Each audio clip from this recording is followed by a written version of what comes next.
We're talking about what is the Bible. And we've determined that the Bible is the Word of God. The Bible is a book. The Bible is a book made up of many books, many different writings, many different genres of literature. It was written over a period of probably, say, 1,400 years, probably 40 some different authors. And as we went through the different phases of we went to get the Bible and to get it into the world and get the one that we carry in our hand today, it took a while to get them all put together, and certain ones were put in, certain ones were not put in that some people wanted put in, and there was reasons for it, and we won't go into all of that this evening. But the ones I feel comfortable that the ones we have in the Bible are the ones that we need in the Bible. Are there some things that Jesus did that are not in the Bible? Yes. No matter how many Bibles you write and how many accounts you write, you're going to leave something out because there was so much that he accomplished and so much he did while he was here. Can you imagine, for instance, his ministry was 3 years. Can you imagine writing down what you do every day for 3 years and how big a book that would take? Well, that's kind of the way it is with Jesus, except the things he did was much more spectacular than that. And as we were talking about the Bible, we were talking about the reason I wanted to do this particular series is because I thought about it that out of all the different things that I have taught here, the one thing I have not taught is how to study the Bible and how to look at the Bible, how to take the Bible apart and how to put it back together and how to know where to get what out of the Bible. And that's been my goal in doing this particular series in What is the Bible. And in doing that, I gave you a handout that told you the different sections in the Bible, how the Old Testament was divided up, how the New Testament was divided up. If you all need those, I think I still have some of them here. Knowing the different sections in the Bible helps us understand the Bible better because we'll know why it's where it is and we'll know how to look for certain things. And we talked about if you were going to tell somebody who had never studied the Bible, had never read the Bible, they were to ask, what book should I start with? I would always tell them to start with the book of John. Because John starts out with, in the beginning was God, and the Word was with God, and the Word was God, and so on. So start out with the book of John, and once you get the book of John, then where to go from there depends on what questions come to your mind while you're reading the book of John. Because it does raise some questions. Just think about it. If you had never read the Bible in your life, most all of us have read the Bible, heard it taught, heard it preached for as long as we can remember. And so we're familiar with the Bible, but just think about it. If you never had been and somebody handed you one and said, I want you to read this, how strange that thing would be. And you tell them to turn to the book of the book of John and read it first. And so you read the book of John, and when you finish reading the book of John, you're going to have a lot of questions. That'd be normal. So where I wanted to go from there was, so what question would you be asking? And that would help you tell where to go next. And I think the first one I said was, one of the obvious things is, I want to know more about the life of Jesus. How would you find that out? So you go to Matthew, Mark, Luke, and John. Go to the Gospels. Go to the life of Jesus, and that's where you'll find out about the life of Jesus is in that section. And then the next week, if I remember correctly, I was talking about, well, what if you want to know the doctrine of the church? And I said the best place to go would be the book of Romans. The book of Romans, a lot of people refer to as the constitution of the Christian world because it lays out most of the doctrines and the basis of what the Christian church is and who Jesus was and so on is laid out in that particular book. And last week, if I remember correctly, I think that brings us up to last week. And last week we talked about what if you wanted to comfort, if you wanted to read something that just gave you comfort, you didn't want to follow a storyline, didn't want to do any of that, but you wanted some comfort, where would you go? And the writings is where we were last week, and that was Job, Psalm, Proverbs, Ecclesiastes, and Song of Solomon. I'm not taking time to get, in case you hadn't noticed, to go into detail into each one of these books, because that's a study for a different time. This is to get us headed in the right direction in studying the Bible and understanding what's in each section of the Bible. So, tonight I want to talk about something. I have skipped around this particular section for a reason, but I want to talk about it tonight. We're here. Jesus was on this earth. The apostles were on this earth. Abraham was on this earth. There was a beginning somewhere. Wouldn't that make sense? Most scientists believe there was a beginning to this earth. I think it was Stephen Hawking that wrote extensively on the fact that everything has always been here and there was no beginning because everything was here. But when I finished reading what he had presented, it didn't tell us it didn't explain how everything could have already been here all the time and had always been here eternally, considering everything that... Do you know of anything that doesn't age? I remember this has been back years ago when we made one of our trips to the Biltmore House. And if you haven't been, that's a wonderful trip to take. I enjoy going there. Has like 4 or 5 acres of floor space in that house. Largest private residence ever built in the United States. And it was opened in 1895, and I think they opened it at Christmas in 1895. And I walked into the front door to that immense foyer there, and I noticed the stone steps were worn. Stone steps. Now here's the most magnificent house in the United States, and it was wearing.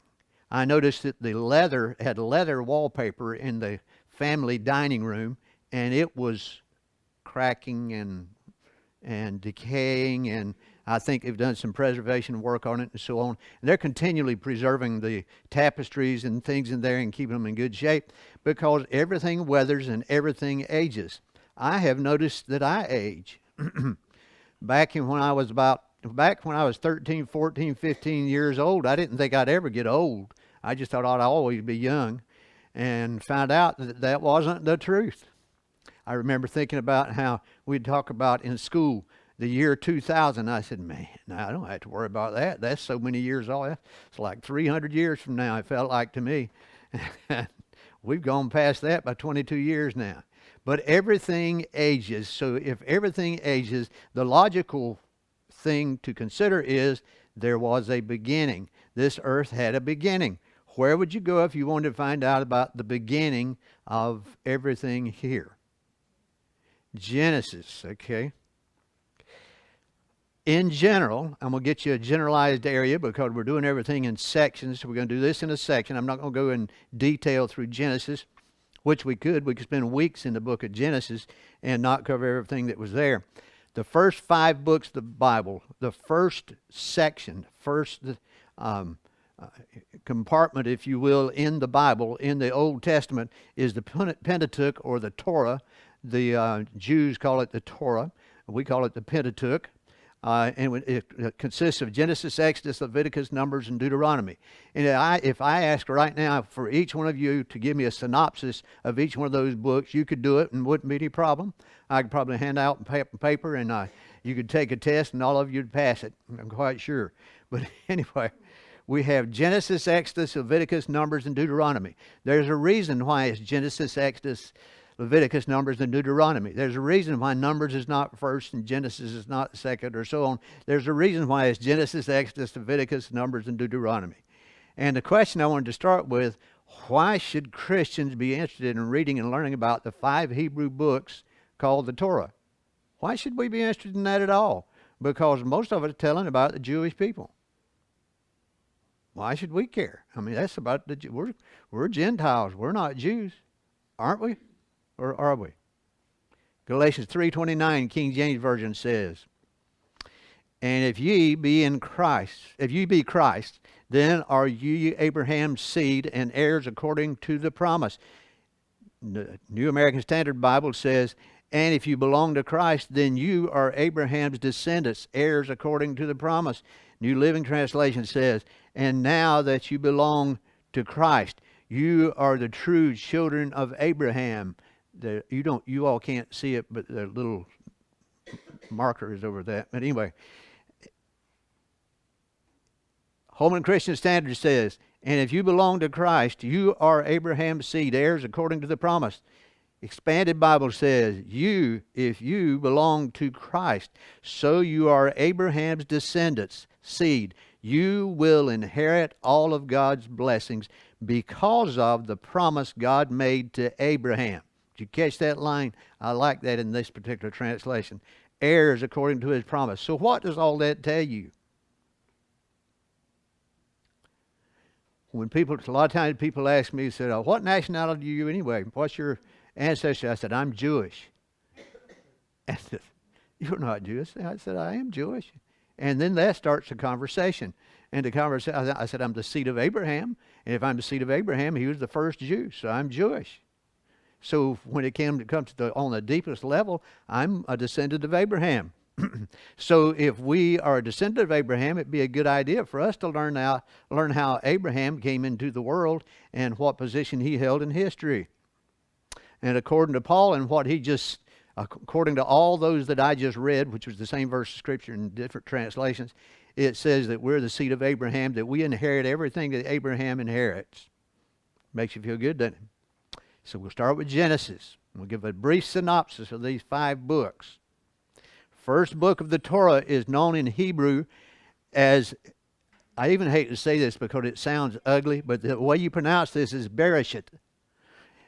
In the beginning is what it means. It means in the beginning because the opening lines describe how God created heaven and earth. The English is called Genesis from the Greek for origin. So we know Genesis, if we say the genesis of this project was this, we know we're talking about the starting of it, the beginning of it. The genesis of Mount Zion Church was 1928. Is that right? That sounded about 1928. So anyway, that's where the word Genesis comes from. In the beginning is what the Jews call it. The Greek word for Genesis is Genesis, and the Latin word for Genesis is Genesis. It's transliteration from the two of them, so it's easy to tell what the Greek word, it's not spelled like that, but anyway, that's what it is. Dividing the book of Genesis. We'll divide this up into 3 sections, and this will help us put together or be able to understand better. It helps me understand better. It's prehistory, the patriarchs, and the brothers. Prehistory, God creates the world in 6 days and rests the 7th day. Adam and Eve were created on the day number 6 and placed in the Garden of Eden. But they ate from the tree. Cain kills Abel, and all that happens at the first of the book of Genesis. That's really before time really got going. There's many people who have hypothesized about this, but I don't think time started as we know it until Adam and Eve ate from the tree, because they were eternal beings until they separated from God. So if they were eternal, and that brings up a lot of questions we're not going to try to answer tonight. But anyway, that's what the prehistory section of Genesis does. 10 generations later, God determines to press restart on his creation, and what did he do? He flooded the earth. Why did he flood the earth? He said everything about man was evil all the time. Every thought that he had was evil. It was terrible. But Noah found grace in the eyes of the Lord. So he found Noah and Noah and his family, and he had him to build an ark. How long did it take him to build the ark? About 100 years, best I can add it up. That's a long project. He's pretty healthy fella. Like Tommy. 100 years, you're hoping you're having it done. So anyway, God destroyed the earth. He wiped out of the all. Now I've got to admit, this is my opinion for all it's worth. I think one of the reasons that God wiped out the earth when he did was he made a covenant with Adam. with Eve. And he gave the earth to them. He told them to have dominion, subdue the earth. And then mankind had gotten so terrible, if he'd just left them alone the way they were, mankind would have eventually self-destructed, and there would have been nothing here. And so, well, like it seemed to be headed today so much, if God doesn't intervene at certain times, then everything would fall apart. And that happened here. And so he saved out a group of people to start all over again. And if you read the last part of that, it says, after the flood, Noah descends to start to build a tower to centralize their power. God destroyed the Tower of Babel. Now, ask your question. We're going to ask some questions here. Why do you think that God did not want them to build the city and the tower? It didn't just say that they were building a tower and God didn't like it. It says they were building a city and a tower. And God saw what they were doing, and he said,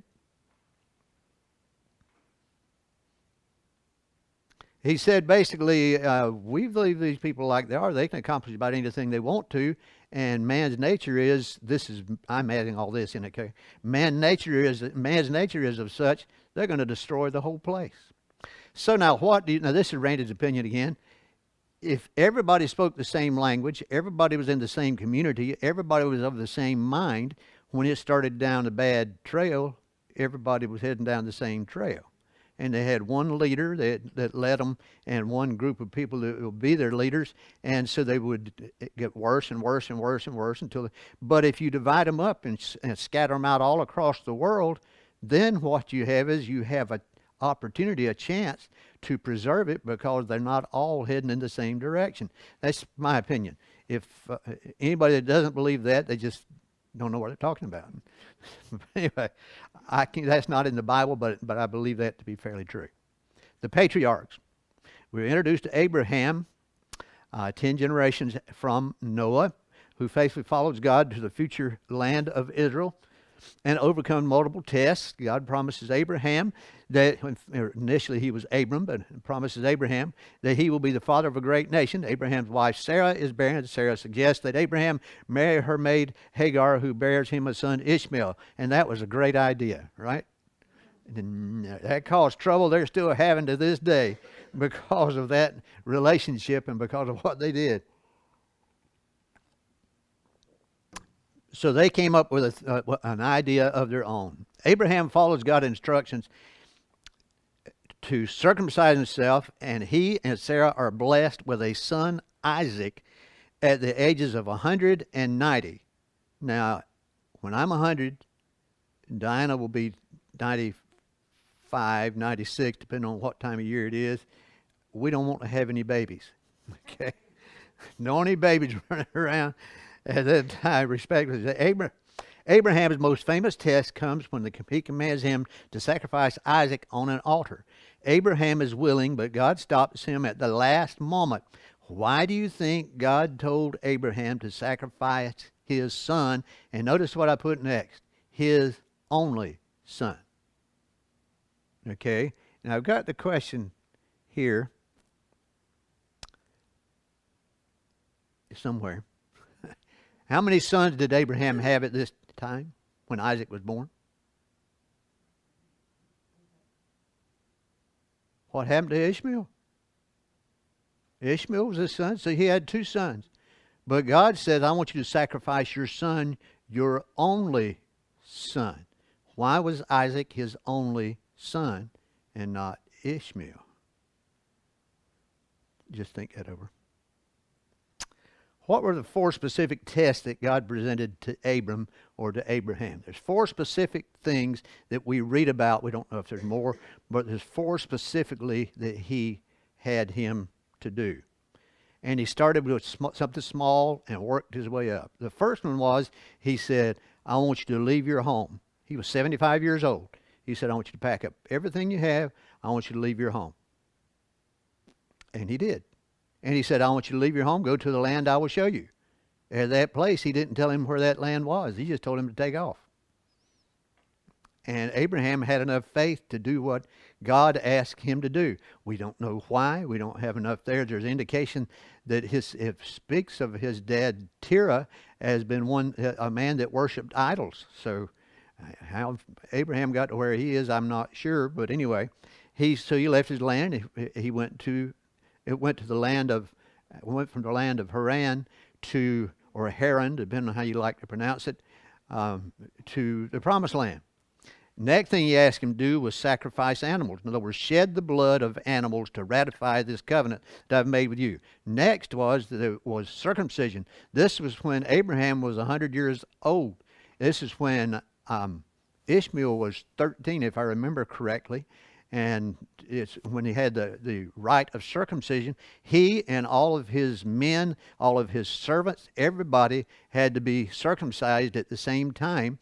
And to me, what it was, and he said all of his descendants would be, and it was just shedding of man's blood to ratify the covenant, is what I think that had to do with. And I put down at the bottom how many sons did Abraham have at this time, and you wrote it somewhere. But anyway, the last one he said was sacrifice his son. God said his only son. Well, he had 2 sons, but as far as God's concerned, he only had 1.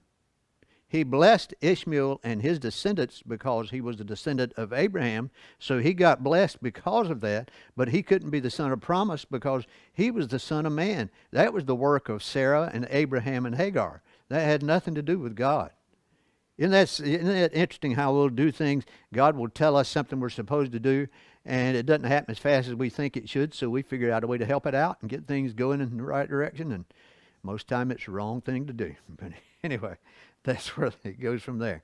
Isaac marries Rebekah, and after several years of praying for children, they are blessed with twins, boys, Esau and Jacob. Jacob is a studious, they put studious, who wrote that particular thing, a dweller in tents, and Esau is a hunter. His old age, Isaac was going to bless him and so on. And he called for, we know what happened. He called for Esau to bless him, told him to go kill some game and come in here so I can bless you. And his wife hears him. Rebekah hears him telling that. And her favorite is Jacob. So she works out a little plan there and has Jacob to go in there. And he's the one that gets blessed instead. And at last it said, Jacob then flees to his uncle Laban to escape his brother's wrath. Then we get to the brothers. Jacob married Laban's 2 daughters, Rachel and Leah. It doesn't say it in here, but also he winds up with their handmaidens, Bilhah and Zilpah, had children by them. He has 12 children altogether with these, and has 12 sons. The way I wrote it here, it would seem like Rachel and Leah had the 12 sons, but they didn't. Leah had 6 of them, I think, and Rachel had 2. That left 4 more, and that was 2 each by Zilpah and Bilhah. So he wound up with 12 sons. Technically, Bilhah, who was Leah's handmaiden, her children technically belonged to Leah, and Zilpah's 2 belonged to Rachel, because it was their handmaidens. It's not like it is today. But it was theirs, but it was that's just a technicality. Doesn't mean that much. He returns to the Holy Land and even makes peace with Esau before all this is over with. So he makes peace with Esau. Of Jacob's 12 sons, Joseph is the favorite. All of you all know, if you have more than one child, you never let any one of them know that they're your favorite. You especially don't let the rest of them know that that's your favorite. That's not a good idea. It causes trouble, and it caused trouble in this family as well. His jealous brothers sell him to the slave traders. He ends up in Egypt. Joseph is wildly successful there, but he's thrown into jail when he refuses the overtures of his master's wife. So he gets in trouble. But through all of it, it works out pretty good. Joseph is taken out of the prison. He's interpreted Pharaoh's dream, and we all know the story of what happened there. He tells about the story of the skinny calves and the fat calves, and the one cows and the good years and the bad years, and store up from the good years for the bad years.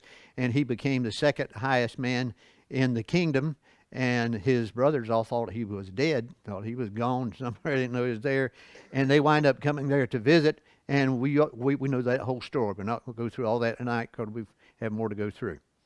Jacob moves to Egypt. So Joseph has Jacob to move to Egypt, and that's where he spends the last 17 years of his life. And he blesses his sons there. If you read the 48th, 49th, and 50th chapters of the book of Genesis, it gives you a rundown on what happened with the sons and the blessings and so on. And then he dies. In the last, the 50th chapter, Joseph died. You notice Jacob didn't say, if you return to the promised land, I want to be buried there. He said, bury me there. Joseph said, when you return to the promised land, carry my bones with you. Now that's faith in God. Because that was 400 and some years later when that happened. But that's seeing pretty far ahead. It began as a tale focused on a small group, the seed of Abraham, whose legacy will shape the course of world events in ways still unfolding today. And it ends as the story of a nation. Started out with Abraham and winds up with a nation. And the nation of Israel, and it winds up with a nation much larger than that, in the descendants of Abraham, who we're part of. I'm going to keep on till I knock some of this stuff off this back here behind me. I had to stand more still again. It's tough for me to do. I got lots of money. What I'll do is I'll throw it in the trash for anybody notices. So anyway, we see how all that transpired. Let's see. Where am I? Okay. I thought I skipped two of them there. Now we're in the book of Exodus. The book of Exodus. How many years is it from the last of the book of Genesis to the first writings in the book of Exodus, roughly? It's about 400 years. It's the reason it's so entertaining to me when the first part of the book of Exodus, it says, a Pharaoh arose that did not know Joseph. I guess not. That was 400 years ago. He wouldn't have any idea who in the world Joseph was. So anyway, we know what happens there.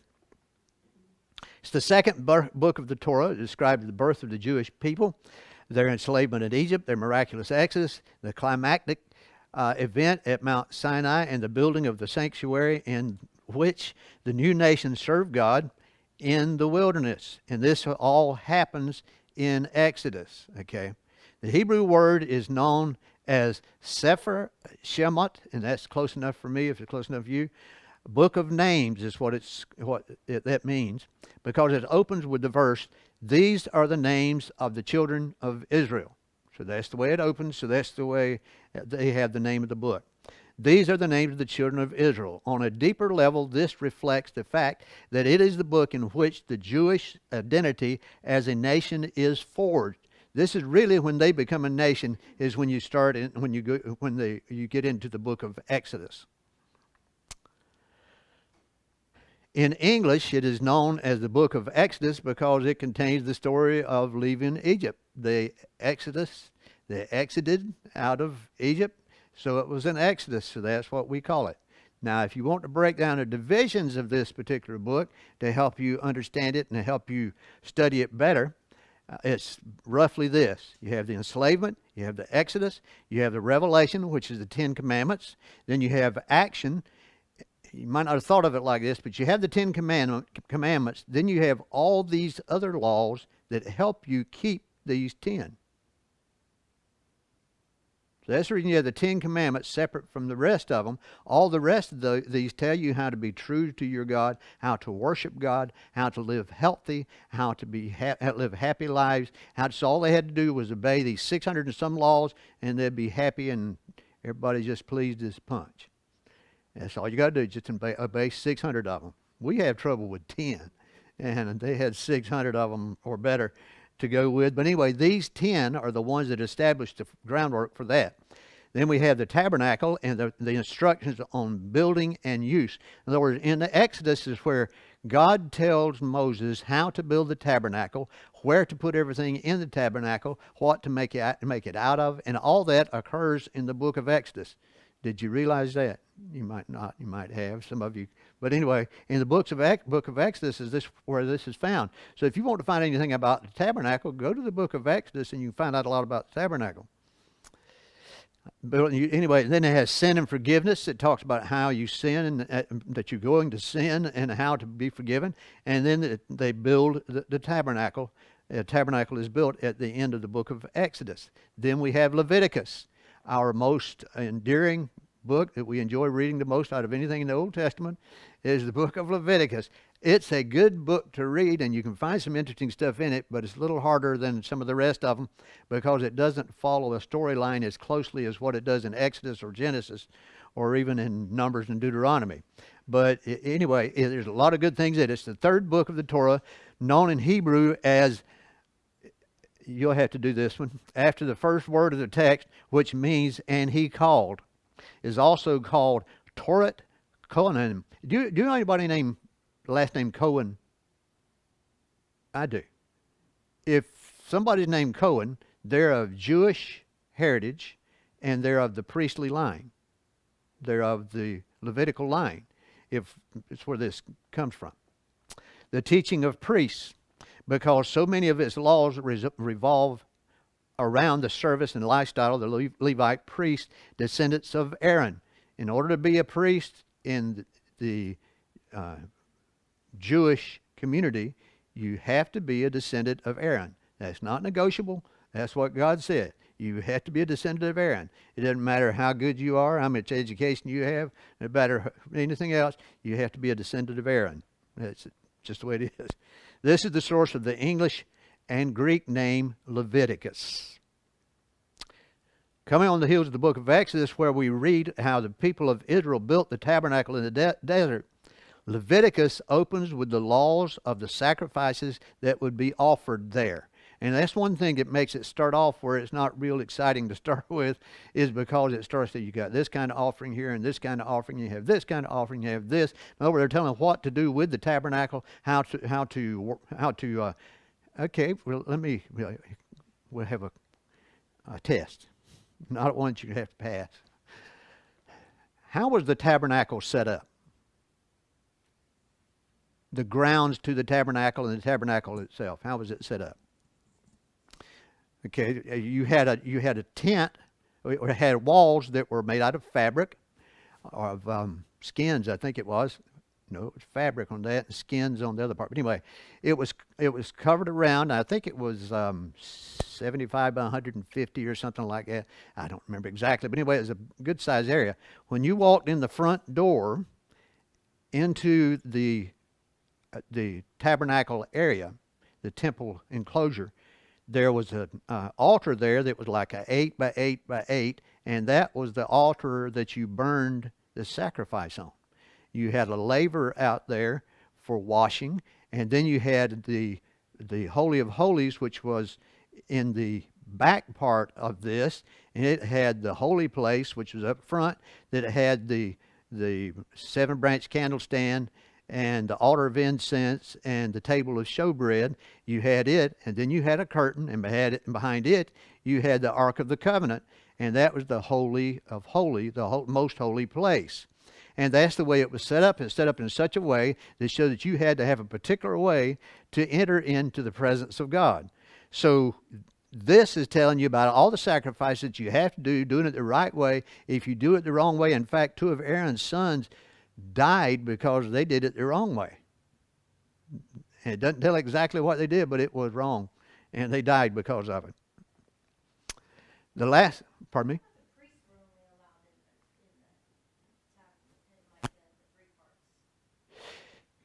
In the outside part, it was not just the priests. There were that big part, because you had to have people in there to help with the sacrifices with the sheep and the goats and all that, but they had to be of the Levitical line. Levi had 3 sons, Kohath, Merari, and Gershom. And each one of them had a place and a position of one had to take care of the soft goods and one had to take care of the hard goods, because they moved the temple from place to place. The tabernacle moved around. And then you had the ones that were Kohath, they got to go in, his descendants got to go in, and they got to package up everything for the Holy of Holies and the most holy place. They could package it up, and only the priests could carry it. So they had so many carts. That answers your question. Okay. So there was more involved there than just them. They were all the descendants of Levi. Yes, is in the back part. Only the high priest, and once a year, Yom Kippur. If you go any other time, it knocked you dead as a hammer. So they stayed out of there. Once it was wrapped up, then any of the priests could to carry it. Once the temple was built, it didn't have to be moved. So you didn't have to bother with it. But up until then, you had divisions of the Levites, and a certain division of the Levites who were the descendants of Kohath were the ones that could fold everything up and get it ready, and the priests could put the golden rods through the rings and carry it. Any other questions before we move on? We're going to run out of time before we run out of books here. But that's all right. Numbers. In the desert is what the Jews call this book, or in the wilderness. Why? That's where it was wilderness, and that's where they spent 40 years because they were disobedient. They spent 40 years in the wilderness. And actually they spent 40 years in the wilderness so that everybody over 20 years old would croak before they got to go into the promised land because they were disobedient. But anyway, so it's in the desert. Gets his name from the opening verse. And God spoke to Moses in the desert of Sinai. It's also known as the Book of Numbers, and it gives the name there in Hebrew, because it begins and ends in the detailed census of Israel. The first of the book, they count them, and the last of the book, they count them. Count them the first of the book, because the first of the book they're counting, and as far as I'm concerned, what it amounts to is I think it's everybody over the age of 20 years old, all the men over 20 years old. In other words, you're counting your fighting age men that could go in and conquer the land that you're going into. And they were told to go in, and they went up and they sent spies in. Remember, they sent the 12 spies in, and the spies came back out and said, we can't take that place. There's a bunch of giants in there. They're bigger than us. We look like grasshoppers in our eyes and all this kind of stuff. And so they got to crying and screaming and yelling and telling Moses he had let them out there in bad and all this. Anyway, you know that story. And then finally he said, okay, it's done. We're going to go back out in the wilderness of Rome a while. And they said, oh, we changed our mind. And so they went in there and they got kicked all over the place and came back out and decided they didn't listen to God the first time and didn't listen to him the second time. Does that sound typical? So anyway, they wound up wandering the wilderness for 40 years. At the end of that time, they counted them again. So that's the reason we call it the Book of Numbers. Book of Numbers, I want to cover something real quick. Numbers 3:11, it says, the Lord spoke to Moses, see, I have taken the Levites from the Israelites in place of every firstborn Israelite from the womb.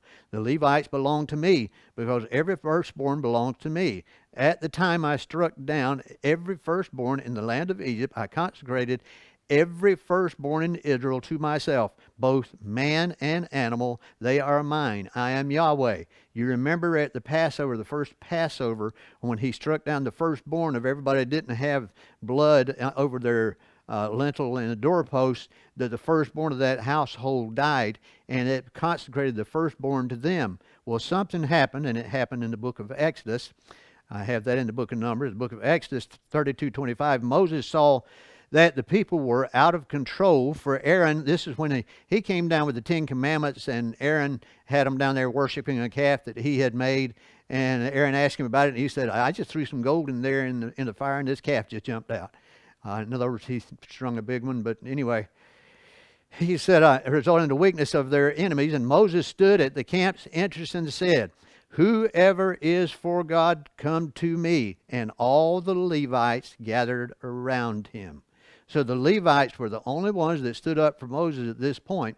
So when we go back up here in the book of Numbers, we see that God appointed them as being the chosen ones in place of the firstborn, and this is when they became the special lineage in the Jewish people.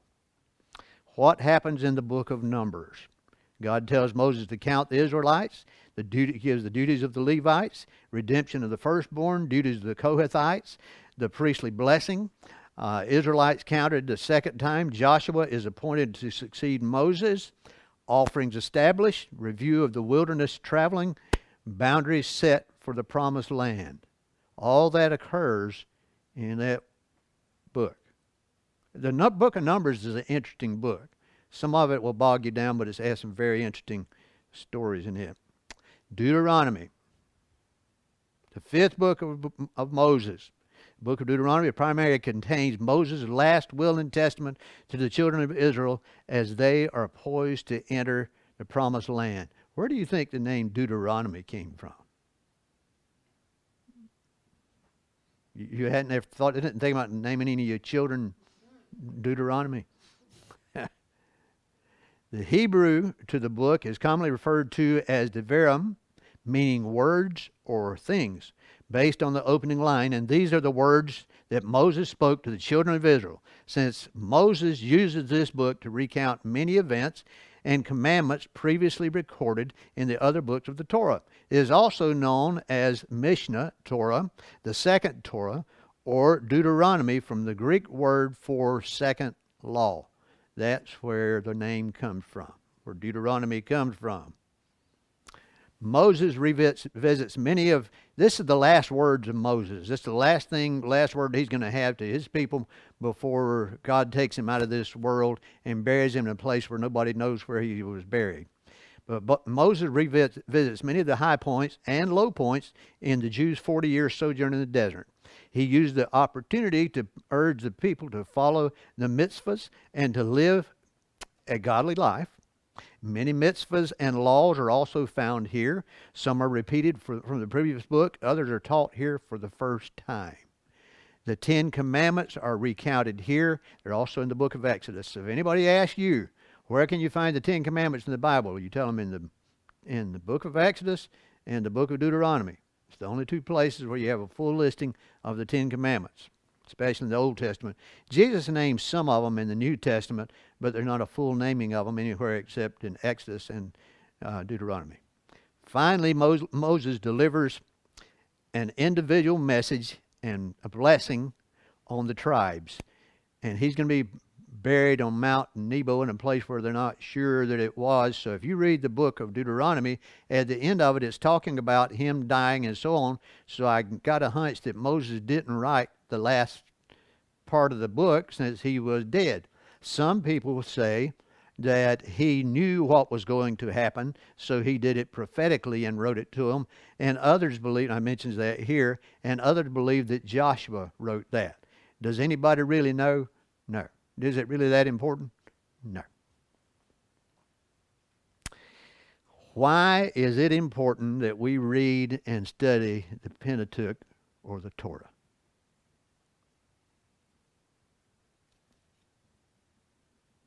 There could be many answers to this. Don't everybody jump in at one time. Why should we study the Pentateuch? Why should we study the Torah? Why should we study Genesis, Exodus, Leviticus, Numbers, and Deuteronomy? Why should we even know where they are in the Bible? What do they have to do with anything to do with us?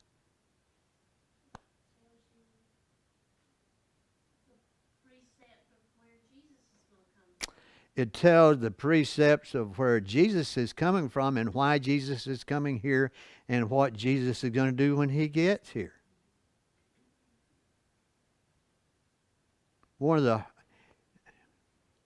It took me years to ever get a handle on this, and I'm assuming I'm right in this, and I'm quite sure I am because it says it in the Bible. But God gave the earth to man. When man severed his relationship with God, God couldn't just take it back because then he'd be a thief, wouldn't he? If somebody gave you something and then took it back, what would they be? Indian givers. What, that might not be politically correct anymore, but be careful. Native American giver, maybe. But you had to be careful with that. But God wouldn't take it back, so he had art. Do you think God waited until he made Adam and Eve before he came up with the plan of salvation? He knew what was going to happen. He knew how it was going to happen. He already had everything planned out and worked out. He had a way where the man gave it up. He was going to send a man to buy it back.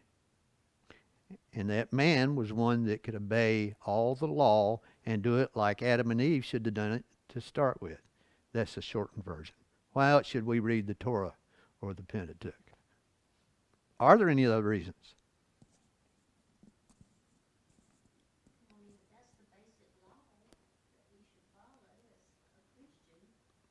If you just posted the 10 Commandments at every courthouse and everybody obeyed the 10 Commandments, how much trouble would we have? How many jails would we need? We wouldn't need any law enforcement. We wouldn't need any. It'd be taken care of if everybody would obey it. But they don't. They don't even want you to put. Pardon me?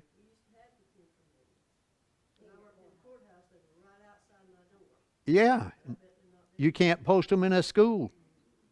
Can't post the 10 Commandments in a school. Now think about that. That's the dumbest anything I ever heard. Let's see, you shouldn't tell people you shouldn't steal or lie or kill or stuff like that. I mean, that'd be horrible to tell people stuff like that.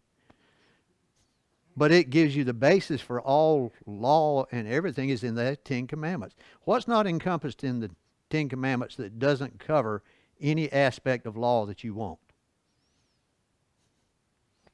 If you just obeyed those, you'd be in good shape. Work out good. It's like this morning I had to go to the doctor. I was sitting in that room for 30 minutes late for me. They had a picture up of a skeleton. Mm-hmm. And I sat there and looked at that and I thought, that's a miracle right there. It is. That every piece works like it's supposed to. But a lot of people don't do that. But just look at that and just see what. Well, when we're looking at the Pentateuch and the law and seeing how God created everything, put everything here, and then you look at the simplest thing, you're talking about the human body, for instance, just look at the eye. Just the eye, what it takes for you to see. And it sends an upside down signal to your brain. Your brain turns it over and tells you that it's right side up. So Edna's not upside down, she's right side up.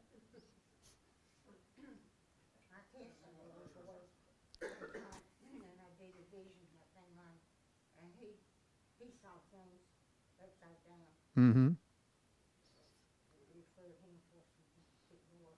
But it's amazing how your eye, the pupil in your eye will shrink when you get more light, so it doesn't get too much light to damage the retina. It's just to make an eyeball work is extremely complicated, and that's only two little parts of our whole body. I just think it started from the seed, and 9 months later, it all just. Yeah, it all just kind of grew out. And you think if you take a butterbean seed like this, plant it in the ground, and this bush comes out and grows a bunch more seed like the one you planted in the ground. None of that stuff makes any sense when you. It does. You can study it in science and know why it does, but what made it start doing it was the